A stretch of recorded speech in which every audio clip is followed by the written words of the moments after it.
siapa yang akan kalian coblos pada 14 Februari nanti.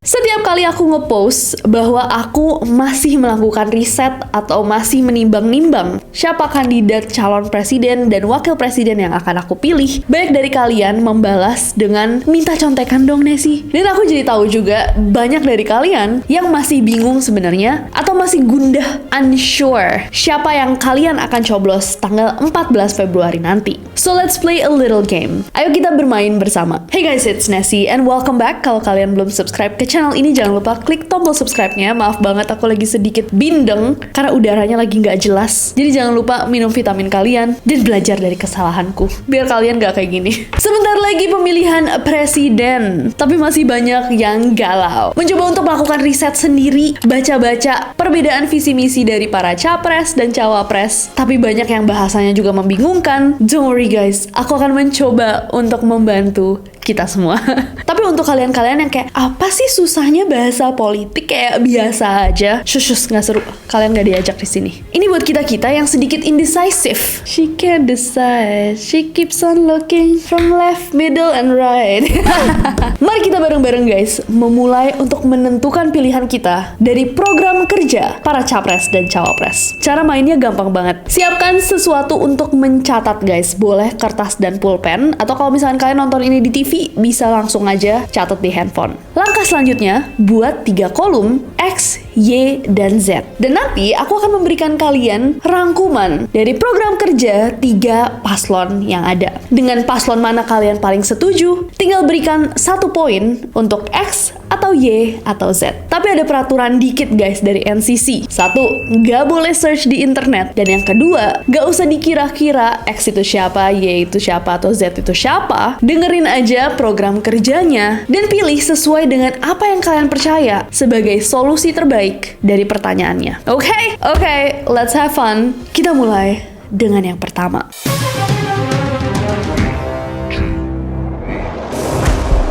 Yang pertama, menurut kalian, gimana sih caranya kita bisa mengurangi angka kemiskinan di Indonesia? Menurut BPS 2023, ada 25,9 juta rakyat Indonesia yang masuk ke golongan miskin.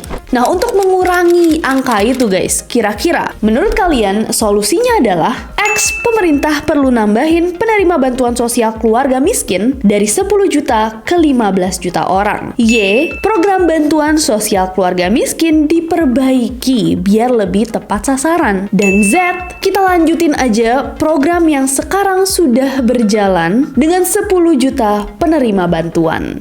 Gimana menurut kalian? Coba komen. Next! Menurut kalian guys, UMKM itu paling butuh apa? X, 40% tempat usaha di ruang publik itu disediakan khusus untuk UMKM aja. Y, pemerintah harus membantu UMKM secara langsung dengan ngasih izin usaha, modal, dan juga pelatihan. Dan Z, untuk membantu mereka harus diberikan pembebasan pajak selama 2 tahun setelah registrasi dan digitalisasi.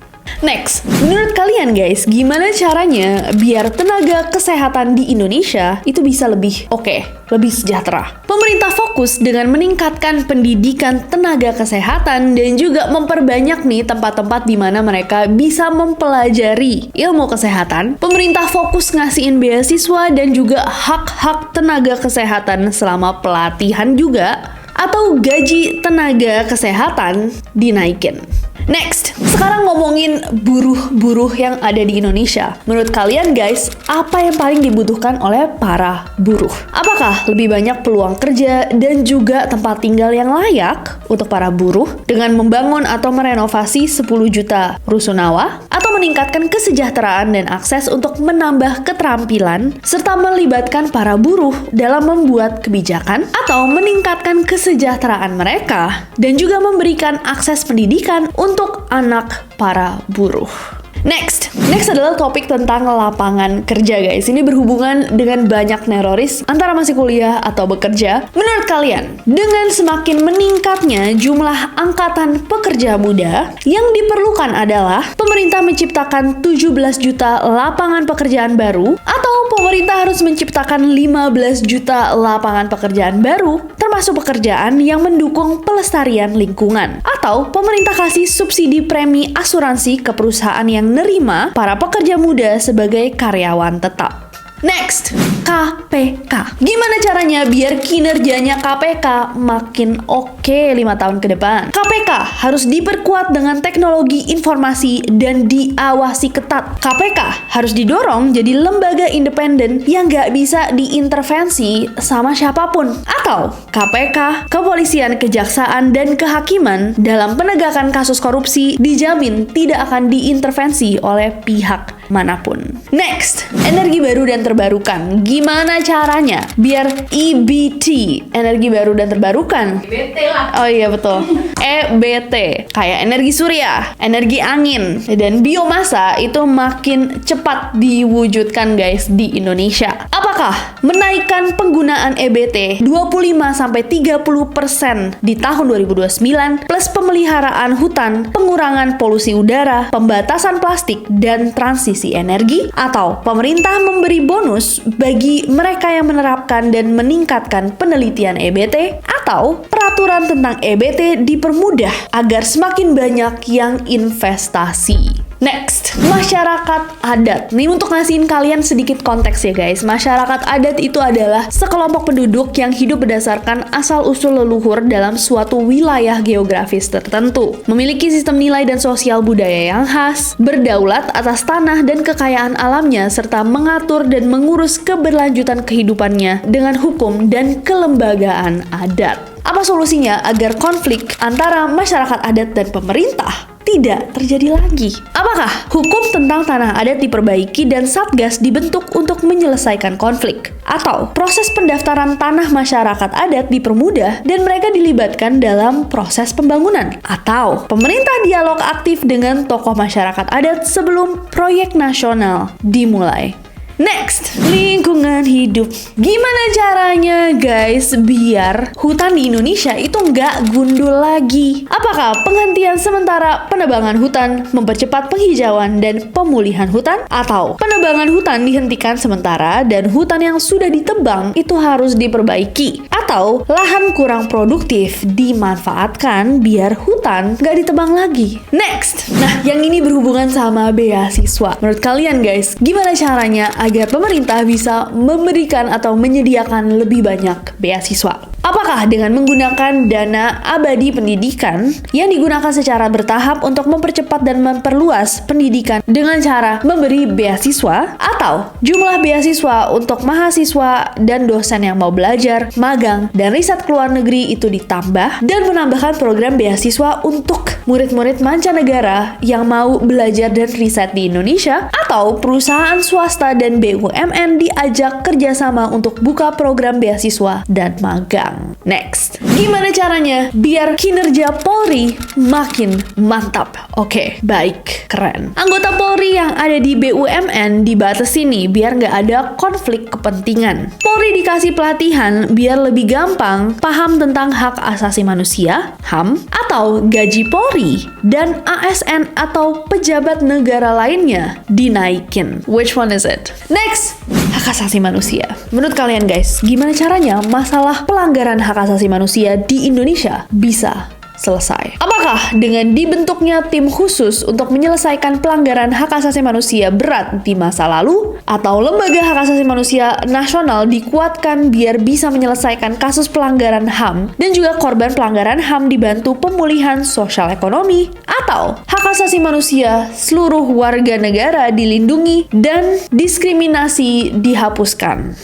Next, kesetaraan gender. Menurut kalian guys, apa yang paling penting untuk menjaga kesetaraan gender? Apakah perempuan dikasih kesempatan yang sama dengan laki-laki untuk wirausaha, belajar teknologi, pendidikan, dan juga kesehatan? Atau kesetaraan dalam rumah tangga dijaga dan perempuan yang jadi kepala keluarga itu dikasih dukungan khusus dari pemerintah? Atau setiap aturan dibuat tidak boleh membeda-bedakan gender dan perempuan diberdayakan? Next. Nah, masih ngomongin kesetaraan gender nih guys. Gimana caranya biar kesetaraan gender dalam keluarga ya, konteks keluarga nih, makin seimbang dan oke? Apakah dengan memberikan cuti melahirkan ke ibu dan juga ayah selagi mereka tetap digaji 100%? Apakah ayah diberikan cuti saat istrinya melahirkan dan perusahaan wajib memberikan cuti hamil dan melahirkan untuk ibu? Atau apakah kebijakan yang sebenarnya udah ada nih untuk ibu dan anak ya dilanjutkan? Next. Oke guys, dan ini yang terakhir. Mungkin dari pertanyaan ini aja kalian bisa menerka-nerka X, Y, sama Z itu siapa. Tapi pertanyaan pentingnya adalah gimana caranya biar angka stunting di Indonesia bisa turun. Apakah dengan ibu hamil dan anak sampai 5 tahun diberikan makanan bergizi dengan bahan-bahan lokal? Atau ibu hamil dan anak sampai usia 3 tahun dibantu kader desa untuk memberikan pangan yang seimbang? Atau anak-anak diberikan makanan dan juga susu gratis plus akses layanan kesehatan yang mudah? Oke guys, so siapa yang mendapatkan skor terbanyak dalam notes kalian? Apakah X, Y, atau Z? Oke, kalau kalian percaya bahwa 10 juta orang harus dinaikin ke 15 juta penerima bantuan, berarti kalian setuju dengan program Paslon 3. Kalau misalkan kalian percaya bahwa programnya harus diperbaiki agar lebih tepat sasaran, kalian setuju dengan paslon nomor 1. Kalau misalkan kalian merasa bahwa programnya sudah baik dan harus dilanjutkan dengan program yang sekarang dijalankan pemerintah dengan 10 juta penerima bantuan, kalian setuju dengan paslon nomor 2. Kalau misalkan kalian percaya bahwa 40% dari tempat usaha di ruang publik harus dikhususkan untuk UMKM, berarti kalian setuju dengan paslon nomor 3. Kalau pemerintah harus bantu UMKM dengan memberikan izin usaha, modal, dan juga pelatihan, kalian setuju dengan paslon nomor 1. Dan kalau kalian merasa bahwa UMKM akan terbantu dengan diberikan pembebasan pajak selama 2 tahun setelah registrasi, kalian setuju dengan paslon nomor 2. Kalau misalkan menurut kalian hidup para nakes bakal lebih sejahtera kalau misalkan mereka dibantu pemerintah yang fokus ningkatin pendidikan mereka dan juga memperbanyak politeknik kesehatan, berarti kalian setuju dengan paslon nomor 3. Kalau menurut kalian solusinya adalah pemerintah fokus ngasih beasiswa dan juga hak-hak para tenaga kesehatan, kalian setuju dengan paslon nomor 1. Kalau kalian rasa solusinya adalah menaikkan gaji dari para nakes, kalian setuju dengan nomor 2. Kalau misalkan kalian setuju bahwa para buruh membutuhkan lebih banyak peluang kerja dan juga hunian layak, kalian setuju dengan paslon nomor 3. Kalau misalkan kalian merasa bahwa peningkatan kesejahteraan dan akses untuk menambah keterampilan bagi buruh serta melibatkan mereka dalam membuat kebijakan-kebijakan adalah solusinya, kalian setuju dengan paslon nomor 1. Tapi kalau kalian percaya bahwa solusinya adalah meningkatkan kesejahteraan mereka dan juga memberikan akses pendidikan kepada anak bapak ibu buruh, kalian setuju dengan paslon nomor 2. Kalau misalkan kalian setuju bahwa pemerintah harus ciptakan 17 juta pekerjaan baru, kalian setuju dengan paslon nomor 3. Kalau kalian setuju dengan pemerintah harus menciptakan 15 juta lapangan pekerjaan baru dan juga pekerjaan-pekerjaan yang mendukung pelestarian lingkungan, kalian setuju dengan paslon nomor 1. Tapi kalau menurut kalian solusinya adalah pemerintah memberikan subsidi, premi asuransi ke perusahaan-perusahaan yang mau hire pekerja muda sebagai karyawan tetap, berarti kalian setuju sama paslon nomor 2. Kalau kalian setuju sama X, kalian setuju dengan paslon nomor 3. Kalau kalian setuju sama yang Y, kalian setuju dengan paslon nomor 1. Dan kalau yang kalian butuhkan adalah keyakinan, janji bahwa KPK tidak akan diintervensi, kalian setuju dengan paslon nomor 2.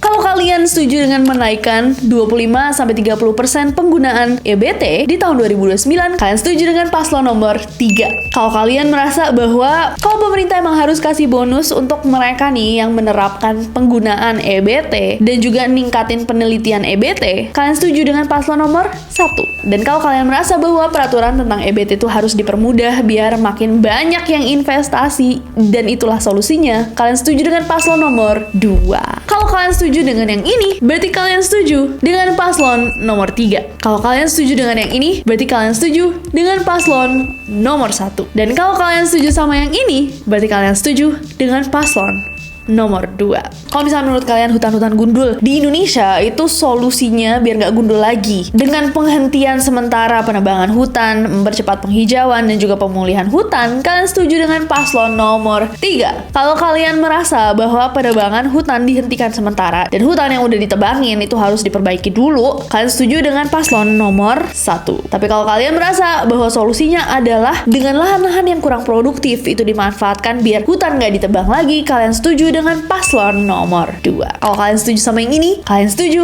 dengan capres nomor 3. Kalau kalian setujunya sama yang ini, kalian setuju sama capres nomor 1. Kalau kalian setuju dengan yang ini, kalian setuju dengan capres nomor 2. Kalau kalian setuju dengan yang pertama, kalian setuju dengan calon presiden dan wakil presiden nomor urut 3. Kalau misalkan kalian setuju sama yang ini tentang pelatihan dan juga hak asasi manusia, kalian setuju dengan paslon nomor 1.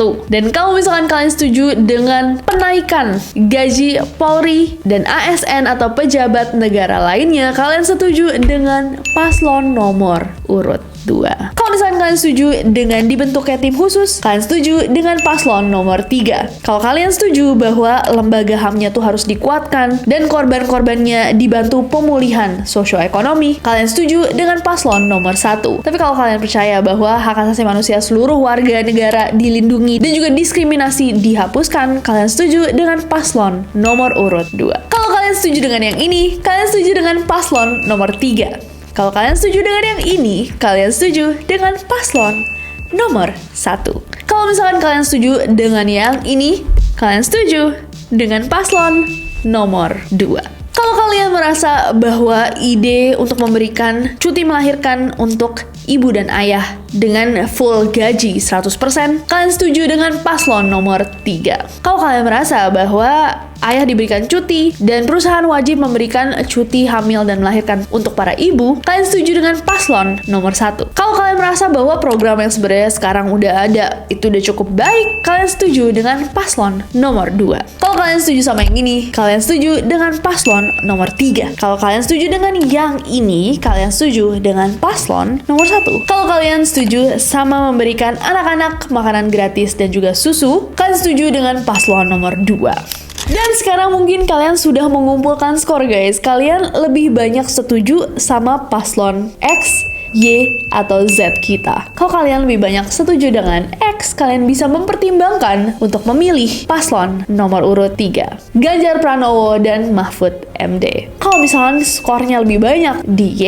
kalian bisa mempertimbangkan untuk memilih paslon nomor urut 1, Anies Baswedan dan Muhaimin Iskandar. Dan kalau misalkan kalian lebih banyak setuju sama Z, kalian bisa mempertimbangkan untuk memilih paslon nomor urut 2, Prabowo Subianto dan Gibran Rakabuming Raka. Jadi setidaknya kalian mendapatkan gambaran nih guys, kalian tuh sebenarnya lebih setuju sama program kerjanya yang mana? Apakah paslon nomor 1, nomor 2, atau nomor 3? Nah, setelah kalian mengetahui kalian paling setuju sama program kerjanya siapa, baru nih kalian bisa melakukan riset sendiri. Apakah kalian cocok gitu sama orangnya, rekam jejaknya, kinerjanya di past positions, jadi di posisi-posisi sebelumnya, apakah mereka membuat perubahan atau tidak, dan apakah mereka bisa merealisasikan janji-janjinya di pemilihan sebelumnya. Yang juga seru dengan media sosial ini ya guys, kita tuh mendapatkan gambaran bukan cuma dari janji-janji atau dari program-program yang ada dengan para pasangan calon presiden dan wakil presiden, tapi kita juga mendapatkan akses nih ke cara mereka berinteraksi dengan timnya atau orang-orang di sekitar, masyarakat, akses ke proyek-proyek yang pernah mereka coba jalankan, akses ke pendapat masyarakat juga. Bagian yang barusan ini kalian harus hati-hati banget guys, karena algoritma media sosial itu akan mendukung sesuatu yang lebih banyak kalian tonton. Jadi misalkan nih ya, semua orang di TikTok itu mendukung salah satu paslon, belum tentu. Bisa aja itu algoritma kamu yang terus menyodorkan salah satu paslon. Karena algoritmanya media sosial tuh ngeliat kayak, oh kalian nontonnya sampai habis nih, kalian nge-like nih, kalian nge-share nih, ya udah deh kasih lagi deh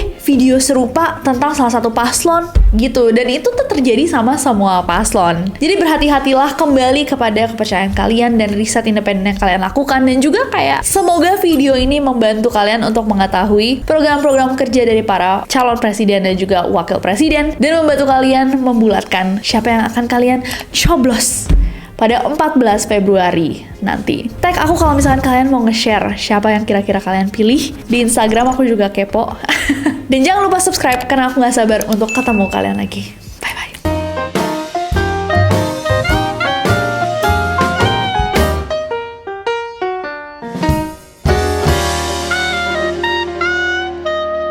Untuk memutuskan. Ada beberapa dari kalian, nggak banyak banget. Dan kalau misalkan kalian lebih banyak setuju dengan Z, kenapa Z gini ya? Gundul, pacul-cul.